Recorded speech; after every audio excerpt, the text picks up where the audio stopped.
Anybody needs There's a 3 seat? seats up here. Did everybody get a map? There are more maps up here, and as I was saying earlier, Randy has brought books about every topic that he's going to be talking about today. So feel free to take a look at these books and know where you can go for more details. Okay, well with that I'm going to give it back to Randy. Sorry to interrupt your discussion. Well, Leslie just took 10 minutes of my time. Okay. Well, anyway, the Treaty of 1868, Fort Laramie Treaty of 1868, which ended the Red Cloud War, Bozeman Trail. But in signing the treaty, the Sioux accepted limitations on their territory.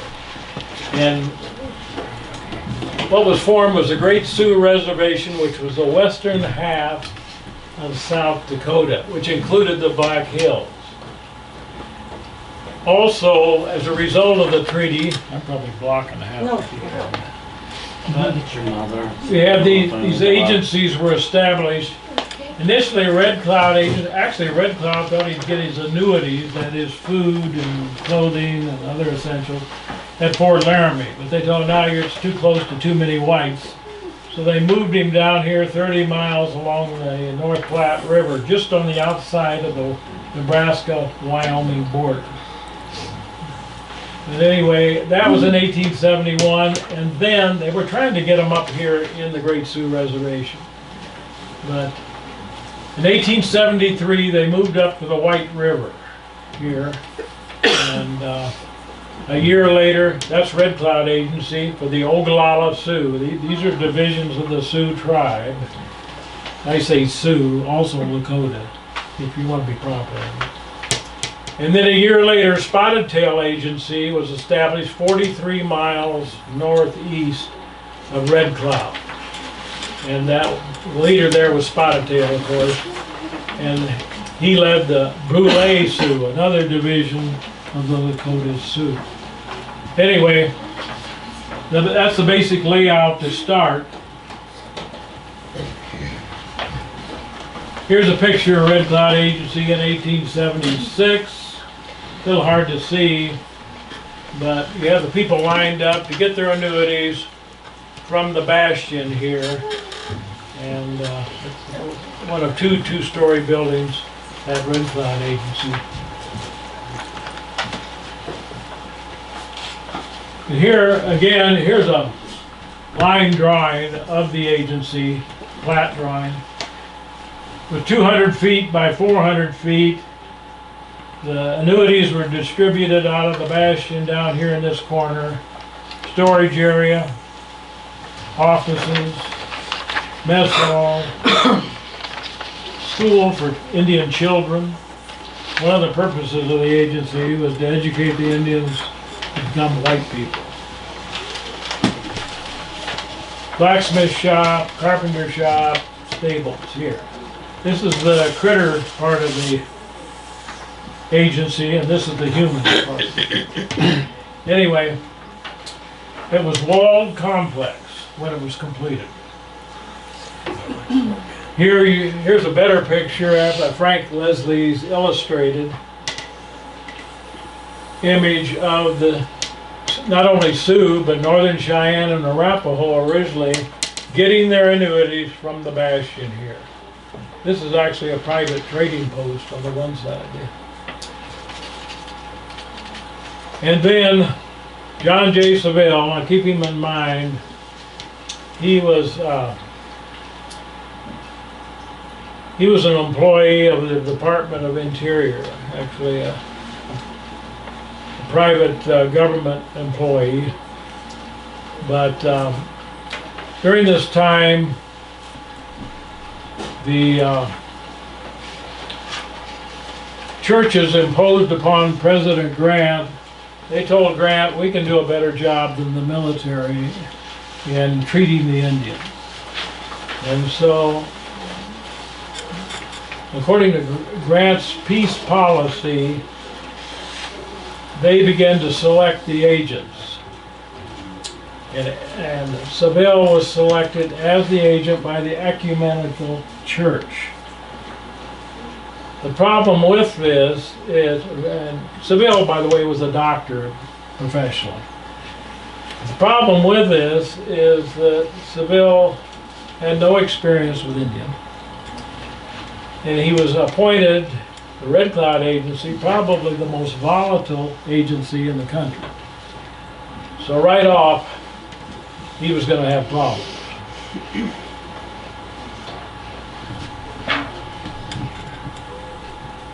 Well, we're not ready for that yet. Anyway, we have to deal with Seville. So he comes on duty in the summer of '73. That fall and winter, Northern Indians, when I say Northern Indians, those who never recognized the Treaty of 1868, and barely recognized, if at all, the agent and the agency, but they came down from the north.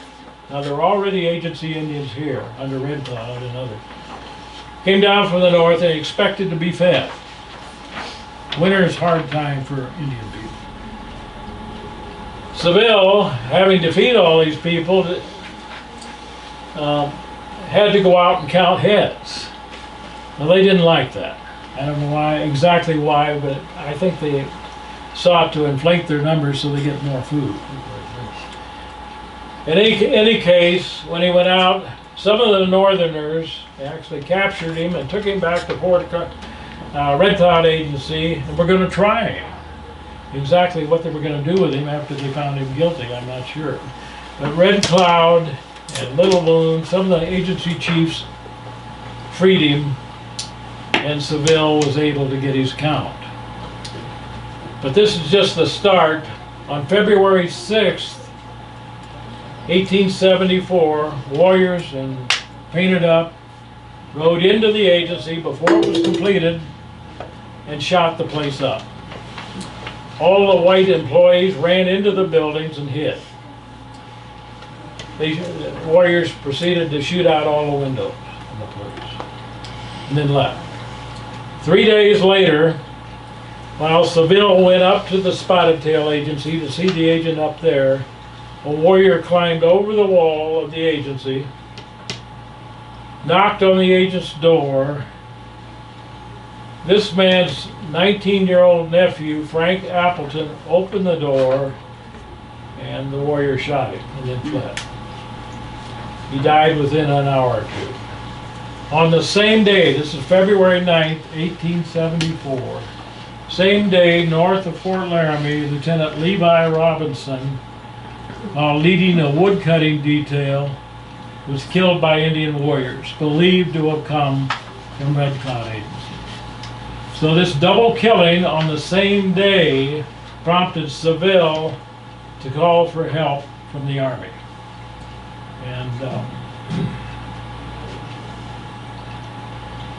And they came from Fort Laramie.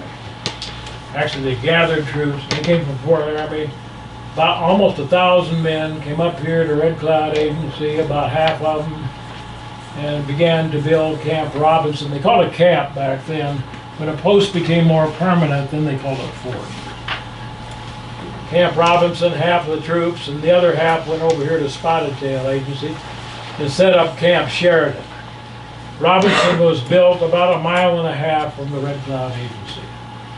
Again, they were there to protect the agencies from Indian assault. Okay, when the troops came, here's a plat or a map of the camp that they set up at Camp Robinson. This was built in 1874 and 75. Here's the officers' quarters on one side, infantry barracks on each end of the parade ground. Here's the parade ground with the flag. And cavalry barracks here, adjutant's office, the headquarters, and the guardhouse, plus support building. Here's a picture of Camp Robinson in 1877. Can't see much, but you can make out the officers' row in a row over here. There were 6 buildings in a row, eventually 7.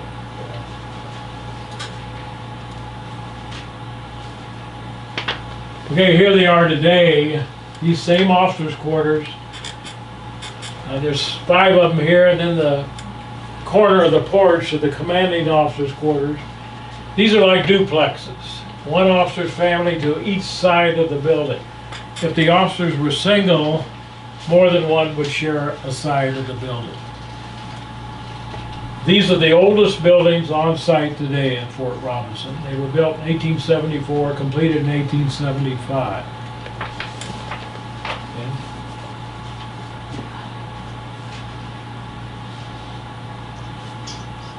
Okay, the biggest or the most dramatic incident to take place at Red Cloud Agency was the flagpole incident. And what this was all about, this happened in October of 1874. Remember this guy? Dr. Seville decided he wanted to erect a flagpole flying the American flag at the agency. The Indians didn't like the idea, at least a lot of them. Now, not all of them, but a lot of them did, especially the Northerners who came down from the Powder River country.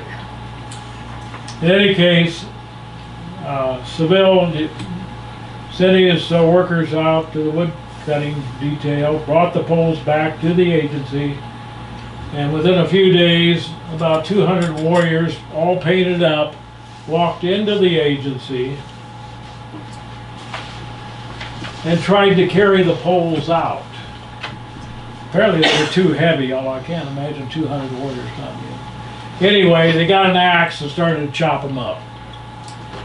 Seville then went to Red Cloud, who was sitting right there in the courtyard. He said, he asked Red Cloud to interfere, and either Red Cloud couldn't or wouldn't interfere, so Seville sent an Indian runner to Camp Robinson, telling the commander there, Captain Jordan, I need help. He didn't say why or what or how much or anything. And Jordan sent this man, Lieutenant Emmett Crawford. Now, the town of Crawford's named after him. He had quite a history in the Indian Wars. But anyway, sent him with 26 men of the 3rd Cavalry to go see what everything was about at Red Cloud. When he appeared, and his men were on horseback, he was immediately surrounded, they say, by about 500 warriors. They didn't like anything about the army. Of course, they knew why he was coming. But anyway, they surrounded his troop. Had a gun gone off, a shot gone off, they would have wiped them out. No doubt. But Crawford kept his cool and kept moving forward. He even had to push one Indian's horse out of his way. Kept moving toward the agency. And this man here, a young man afraid of his horses, he led one band of the agency Indians. And his chief enforcer, Sitting Bull the Oglala. And this is not the more famous Sitting Bull up in Montana and Dakota.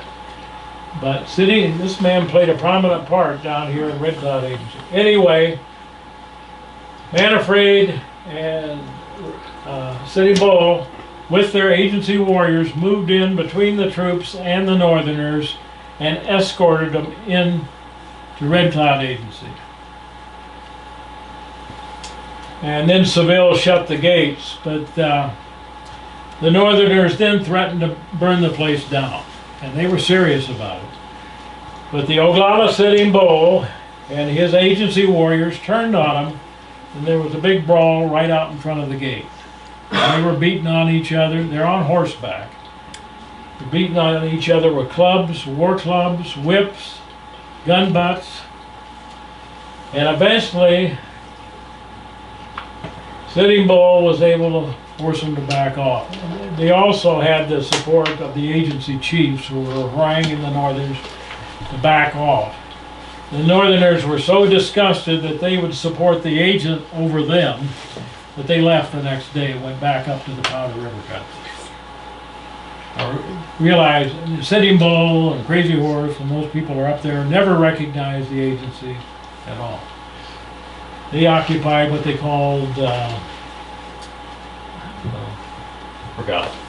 But anyway, the area west of the Black Hills, unceded territory is what they called it. By the Treaty of '68, the Indians were supposed to live within the boundaries of South Dakota if they could go out and hunt buffalo in Wyoming. Exactly the rationale there, I'm not quite sure. But anyway.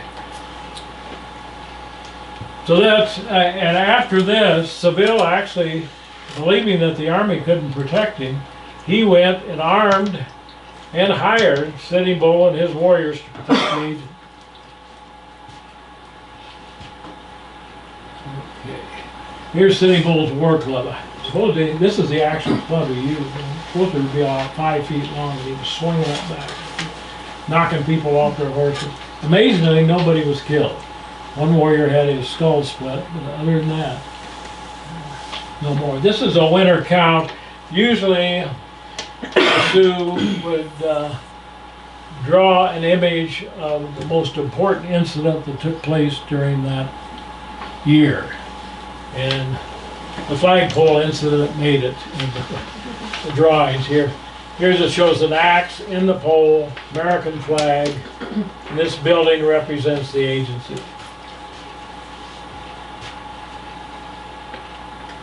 Okay, now that was October of '74. Now we move to the Allison Commission Treaty Site, 1875. This is a year later, and a lot happened in between. During the year, Lieutenant Colonel George Armstrong Custer was sent down to the Black Hills, ostensibly to find a place for a fort. Apparently this is allowed in the treaty. But he took along 2 gold miners, and they proceeded to find what they believed paying quantities of gold. Custer sent a messenger back east, and the floodgates opened. And there was no keeping them out. The Grant administration half-heartedly tried. The government didn't have the means or the will to keep the miners out. And they piled in. And this is, by the Treaty of '68, this is Sioux country, the Black Hills. This area shows where the treaty site took place. What happened was the government, to soothe their conscience, sent Senator Allison and about 6 commissioners down to buy the Black Hills from the Sioux. And they set up shop here about 6 miles east of Red Cloud Agency. They put up an awning and to negotiate with the chiefs here. And during this time, troops were escorted out from Camp Robinson to this site daily to escort the commissioners. About 2 troops of cavalry. Now again, the chief negotiators for the Sioux were Red Cloud and Spotted Tail. And keep this in mind. On the first day, Little Big Man come down from the north. He was one of the lieutenants of Crazy Horse. He loved coming down and harassing the agency. Anyway, he brought 300 warriors down. When the cavalry lined up behind the Allison Commission, 100 men, he put a warrior behind each one of them with a gun at their backs. Again, this man came to the rescue. Young man afraid of his horses. Ignore the name, it doesn't mean exactly. And he got his enforcer, Sitting Bull, and he said, get those people out of there. And Sitting Bull got his agency warriors on horseback, and they just pushed Little Big Man's people aside. This is after the Little Big Man made a personal demonstration right in front of everybody, stripped to his breechcloth, and threatening anybody who signed that treaty to give up the Black Hills with death. Anyway, that concluded the negotiations that day. That was September 23rd. The troops escorted the commissioners back to Red Cloud Agency and then brought them out the next day. For the next 6 days, they negotiated.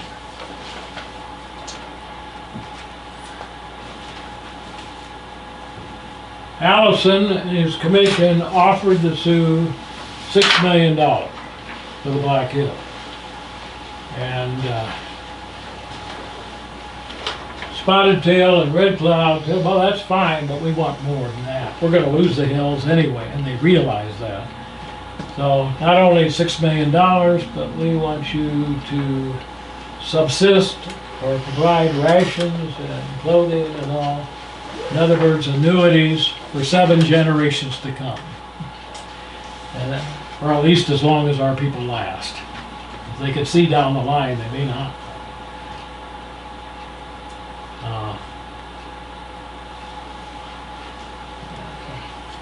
The Allison Commission said, no, we can't do it. We're authorized to give $6 million, that's all you're getting. And after about 6 days, negotiations broke down. Allison and his commissioners went back east. Red Cloud and Spotted Tail offered to go back east and negotiate further, but the commissioner said no. No. And they were upset. They couldn't get a deal.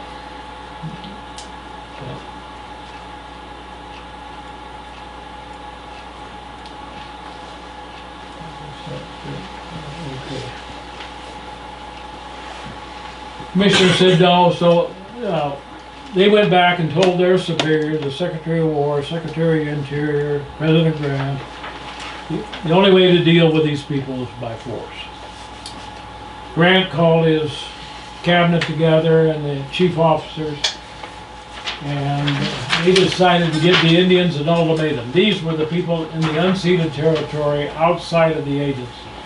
They told them to come in or else we're sending the army out after you. And when the Indians didn't respond very quickly, of course it's the middle of winter, they sent the troops out after them, starting in March and then later in the summer. And the result was, first, the Battle of the Rosebud on June 17th. This is just across the Montana line. So Crazy Horse and others led their warriors against General Crook, who had come up from the south out of Wyoming, actually out of Fort Fetterman.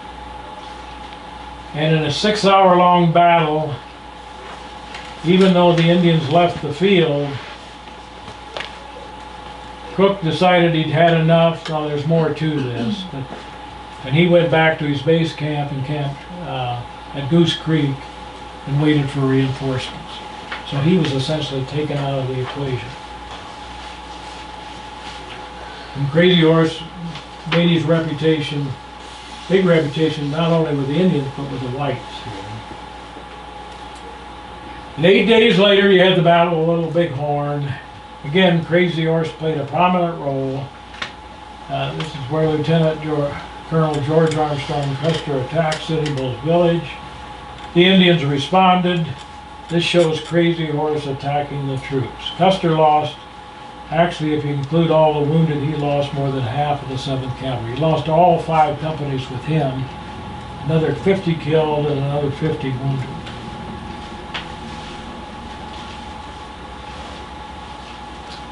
Okay, that's the Battle of the Bighorn. Then we move on to Warbonnet Creek. This is just a few weeks later, on July 17th, 1876. And what happened here is Dull Knife of the Northern Cheyenne left the agency to go join Sitting Bull. And supposedly he had about 700 to 800 people. This is people, not just workers. Merritt, who led the 5th Cavalry to block him, said he didn't think there were that many. But anyway, this is a monument up on top of the hill. We'll go see that. This is the plaque there. Merritt with the 5th Cavalry blocking Dull Knife's people. Now, Dull Knife's Northern Cheyenne.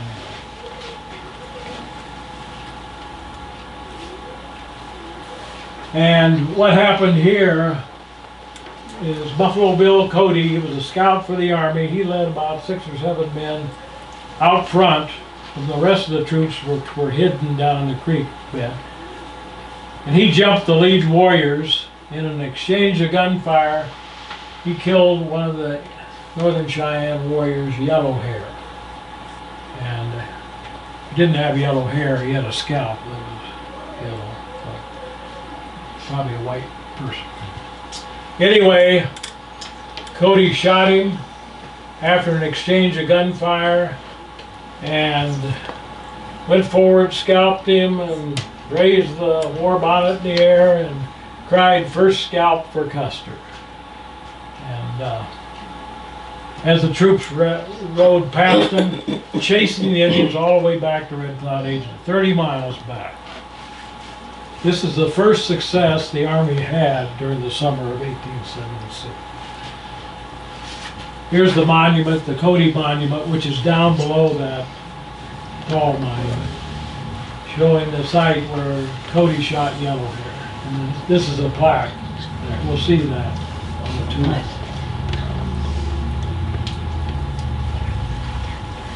Okay. Are you folks tired enough of this? Do you want a break, or do you want me to keep talking? If you want a break, we can take a break right here. No? Nobody's moved. All right. Okay. You asked for it. Anyway, we'll move on to Crazy Horse. Now, all during the winter of 1876-77, after the Little Bighorn, Congress authorizes more troops. They flood the Powder River country and force the Indians to come into the reservation. Crazy Horse's people, Oglala, are some of the last to come in. They come in on May 6, 1877. This is, again, a picture of Frank Leslie's Illustrated, showing the people coming in to surrender. Lieutenant Philo Clark came out from Camp Robinson to meet them, about 5 miles west of Red Cloud Agency. And at that point, Crazy Horse came in with 900 people, about 300 warriors.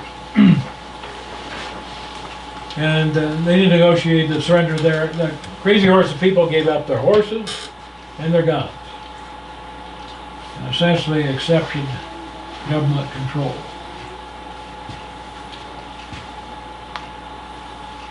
Okay, this is my favorite picture. This is the best image of Crazy Horse that I have seen. I did an article on what did Crazy Horse look like. And since there's no photograph, I have no challenge to my claim. Anyway, this picture is a pastel drawing a woman gave Mari Sandoz back in the 1950s. And it's on display at the Sandoz Center at Chadron State College.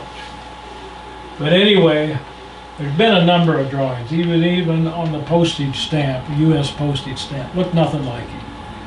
But what's unique about Crazy Horse, and in the description, in the article I wrote, there were 12 to 15 descriptions of what he looked like. And they were pretty consistent. They were done by whites, Indians, and mixed bloods. People who knew him. And this shows a man with relatively narrow face. You look at some of these Lakota. If I can ever find them. Look at these guys. This red cloud, spotted tail, sitting bull. Young, a little big man, young man, well, all with the broad cheekbones. Apparently, Crazy Horse didn't have that, at least not like they did.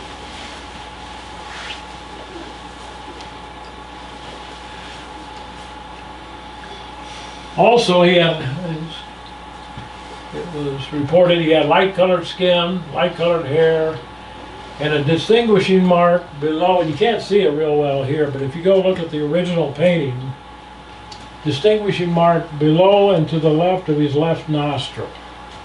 And this is where he was shot by the husband of a woman he ran off with.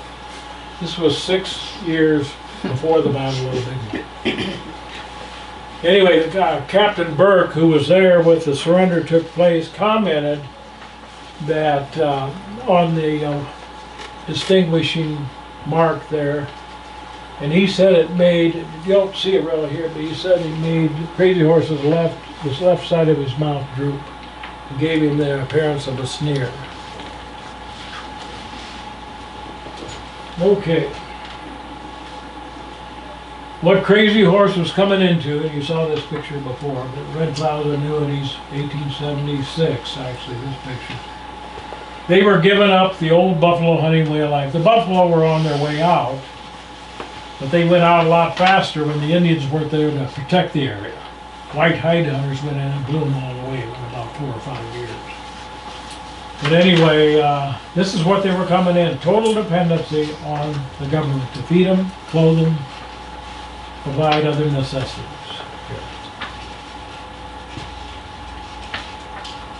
Okay, this map, it's a pretty good map, but it's kind of detailed. The lower left, you got Red Cloud Agency with the attendant Camp Robinson and the Ogallala villages here, including Crazy Horse. It's believed Crazy Horse set up closer, within 3 miles of the agency. I believe this, if I'm right, is probably just on the other side of Crawford. There's no sign there. These are the Ogallala villages. Over here, 43 miles northeast of the Brule villages, Spotted Tail Agency, Camp Sheridan, the military camp. And they also had some northern Indians from other bands or other divisions of the Lakota under Touch the Clouds, friend of Crazy Horse. They came in to Spotted Tail Agency. He led the Minneconjou and the Sans Arc Lakota.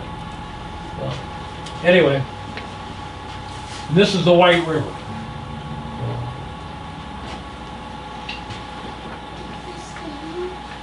All right, now Crazy Horse, when he came in, he wanted 2 things. What he wanted most was an agency up in the Powder River country, because he knew buffalo were still there. Cook also promised him that his people could go up and have a buffalo hunt. Now I'm talking about all of them, men, women, and children. An annual buffalo hunt. Well, the Army reneged on the buffalo hunt and never seriously considered letting him go up in the Powder River country. These 2 men, at least on the white side, General George Crook and Lieutenant Philo Clark. This Clark was Cook's front man on site. He dealt directly with Red Cloud and Spotted Tail at the agency. This man here is Little Hawk. He was a sub-chief to Crazy Horse, and he surrendered with Crazy Horse when he came in. Apparently Clark couldn't get Crazy Horse to sit there with him. Anyway, these are on the white side. On the Indian side, those most responsible for Crazy Horse's death were Red Cloud and Spotted Tail. And these men were both working their own policy with the government. They each wanted, and Crazy Horse was just kind of in the way. Crazy Horse didn't purposely undercut him, but, you know, when he first came in, the Army really catered to him. The government catered to him, because they figured if they got him, they could get his people to conform to agency way of life. Red Cloud actually felt threatened by Crazy Horse's notoriety, especially after the battles of the Rosebud and other big ones. And a lot of the younger warriors looked to Crazy Horse rather than Red Cloud at Red Cloud Agency. Spotted Tail not so much threatened because he was separate, plus he had more control actually over Brule. He told the Army, don't let Crazy Horse go up there. I think he was also afraid some of his warriors would go up there too. But he said, when they go up there, they go up north, they'll just go on up to Canada and join City Bull. He argued against what Crazy Horse wanted. This man, Little Big Man, he was a sub-chief to Crazy Horse. He came in and surrendered with him. It's interesting that Little Big Man caused all kinds of havoc with the agents and the agency and at the treaty site. But when he came in, he separated himself from Crazy Horse's band, his following, got their annuities separate, and began to pursue a policy of accommodation with the government. In fact, he readily agreed to go back to this presidential delegation. They kept trying to get Crazy Horse to go back. I think the thinking in the white government was, we'll get these Indians to come back, to see all these people, all this technology. They won't dare resist us. In any case, that's my speculation. But Little Big Man separated his people, began to weaken Crazy Horse's following. Another chief, He Dog, did the same thing, but not for the same reason. This man, I think, was looking for leadership of those people. He Dog was not. And he did, in the end, he was not a friend of Crazy Horse. He Dog was. But anyway, that was that. So, Crazy Horse refused to go back. They weren't giving him what he wanted, an agency up in the Powder River country or the buffalo hunt. He refused to cooperate with the government. He told him, I'm not going back. He also said when Philo Clark called him in for a meeting on August 30th, this is a week before he died, Clark tried to get the Oglala Scouts, he had signed a bunch of them up with Scouts, to go up and scout and fight the Nez Perce. The Nez Perce at this time, Washington Indians, fled across Montana trying to get up to Canada. Crazy Horse had no interest in fighting the Nez Perce, but he told Clark, if you let us go up north and hunt buffalo, we'll help the army with the Nez Perce. Well, Clark said, no, only the scouts can go up. Your people can't go up there. So as a result, I'm getting ahead of myself. As a result, Crazy Horse and Clark had it out. And both of them ended up, if not shouting at each other, disgusted with the whole situation. But Crazy Horse left in a huff. Clark recognized the only way to deal with Crazy Horse from now on, at least according to him, was to by force.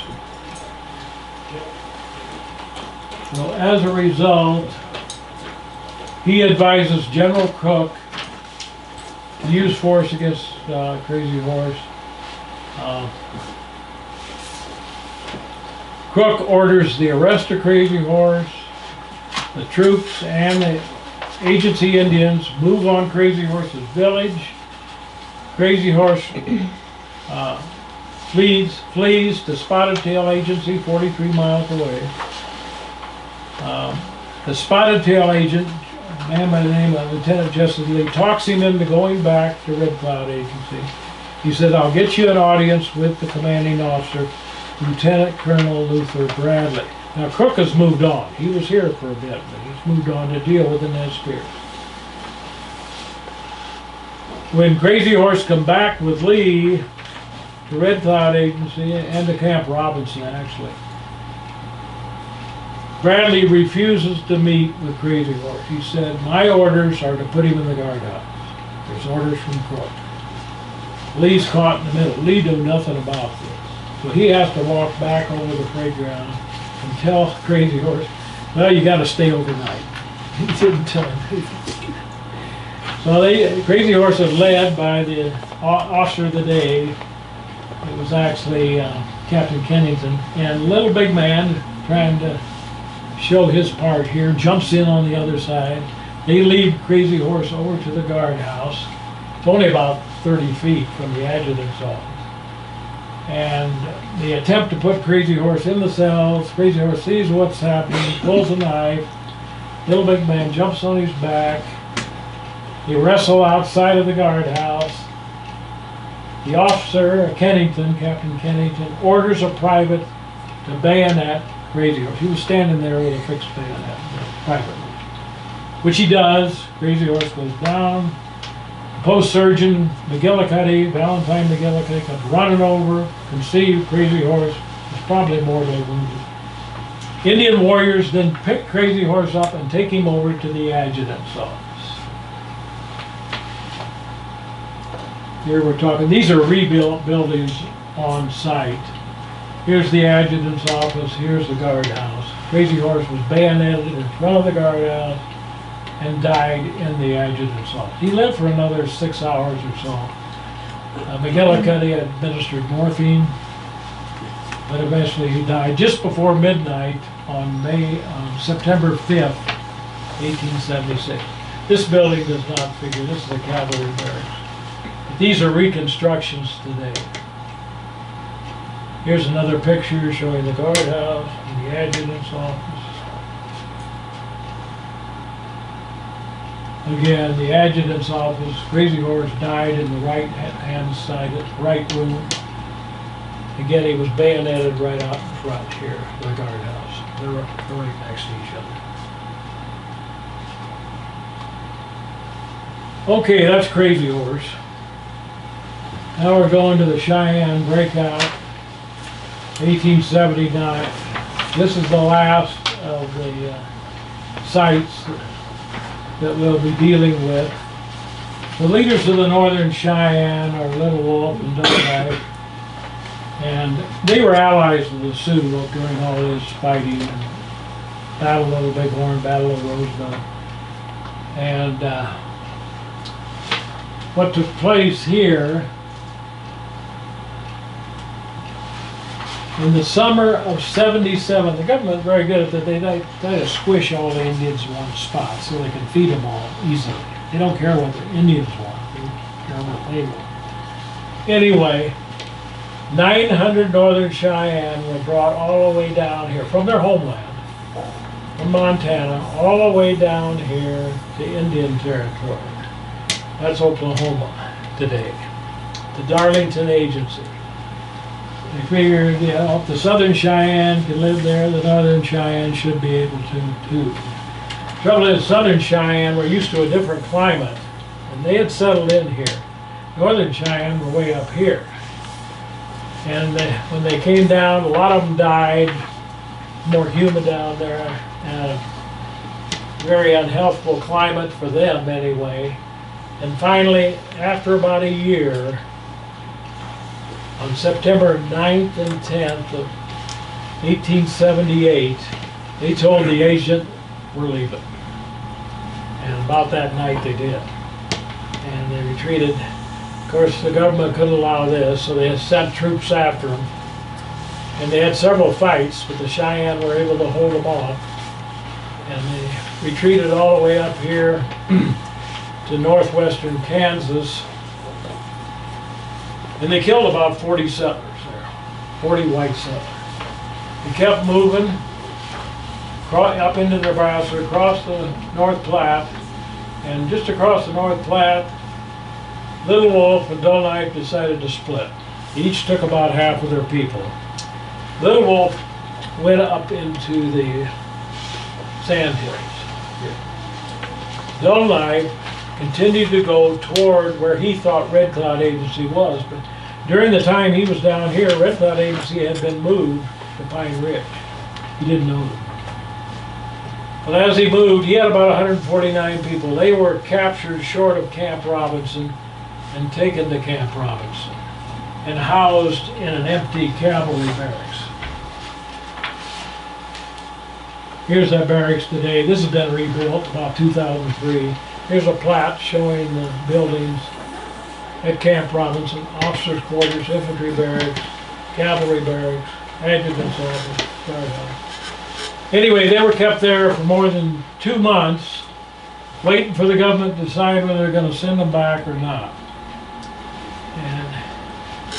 And in hindsight, a very unwise decision, they told them they had to go back.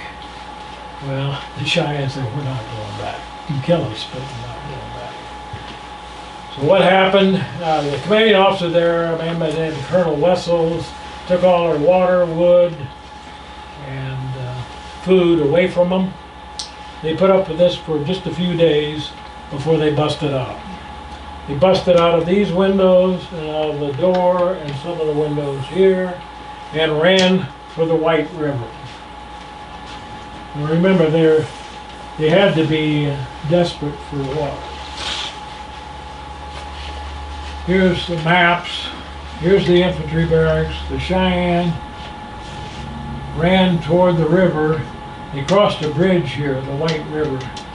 As they broke out, they killed a few of the guards, But they were being shot at the whole time. Infantry from here and from the guardhouse were firing indiscriminately in the dark.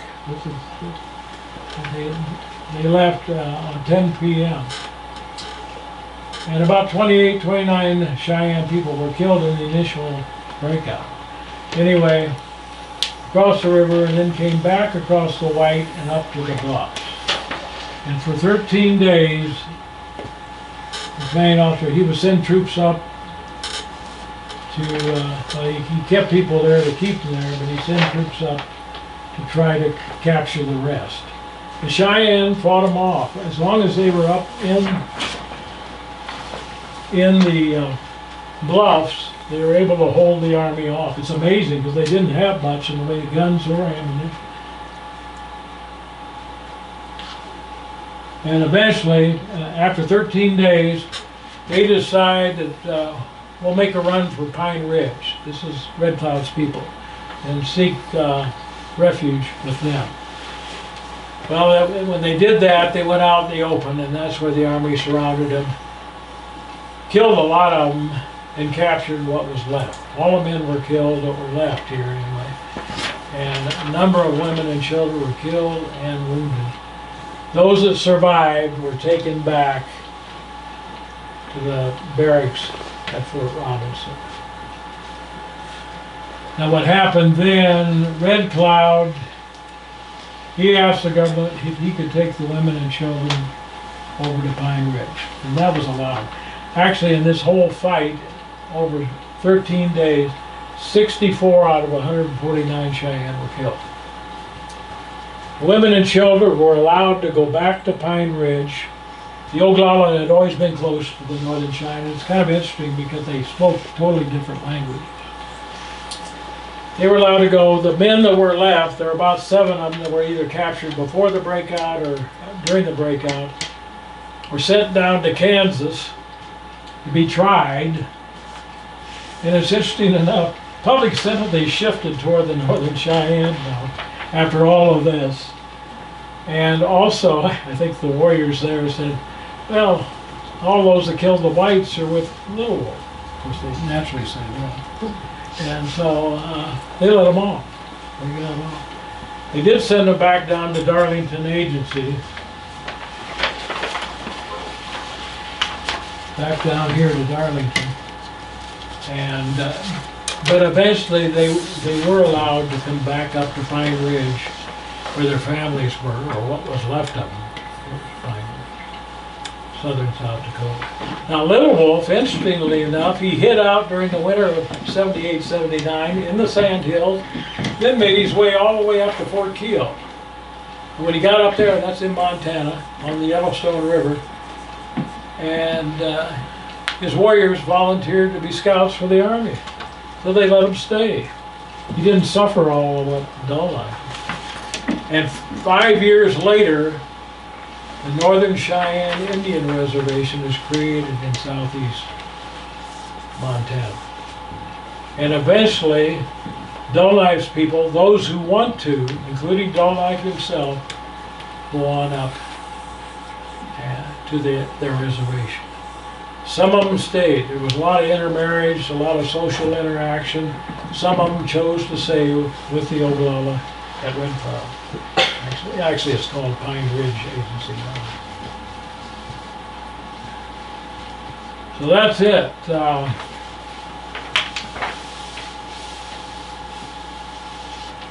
This shows the retreat. We busted out of the barracks, across the White River, and then back across up to the bluffs.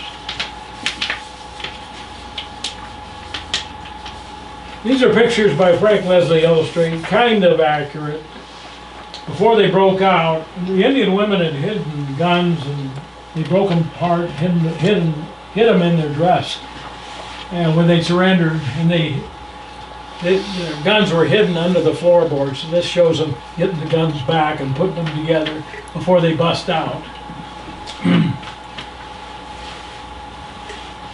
Here's a picture after they left the barracks, and the troops chasing them, men, women, and children. Again, this is in the dark. You almost can't see. And this is the final refuge up at Antelope Creek. I don't know if you know where that is. But, it's about 35 miles from here, I'm not sure. But anyway, up in northeast Nebraska, about 35 miles from Red Cloud Agency. They were actually in a single breastwork, not divided like it. And the troops didn't charge them on horseback, that's too risky. They surrounded them on foot, fired into their position until nobody was able to reply. And they took the captives back down to Fort Roberts.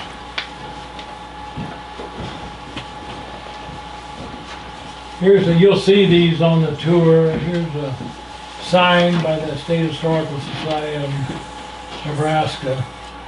They call them History Nebraska now. This is on the north side of Highway 20. And there's the bluffs behind. This is what they were running to. And then just about a mile down the road is the Cheyenne's own memorial right here. And at the end, I want to read what Dull Knife said. When they told him he had to go back. When they told him he had to go back to Arlington, he said this, and I think it's pretty definite. He said, "We do not wish to go back there, and we will not go. I am here on my own ground, and I will never go back. You may kill me here, but you cannot make me go back. We will not go." That was Dull Knife's statement to the government. Anyway, one reason I do want to mention that we think the government is totally obtuse here, but one reason they didn't want to let the Cheyenne go where they wanted, because they've done the same thing with other people, well, not quite as drastically. And they put them into places where it wasn't their homeland. But they didn't want these other tribes taken off and to destroy the whole agency system. So that's one reason they wouldn't let the Cheyenne go. But it took all that killing to finally let them go where they wanted to, and even finally have an agency. Okay, that's it.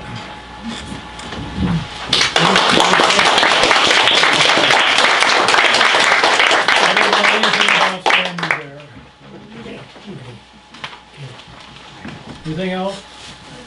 Well, thanks for your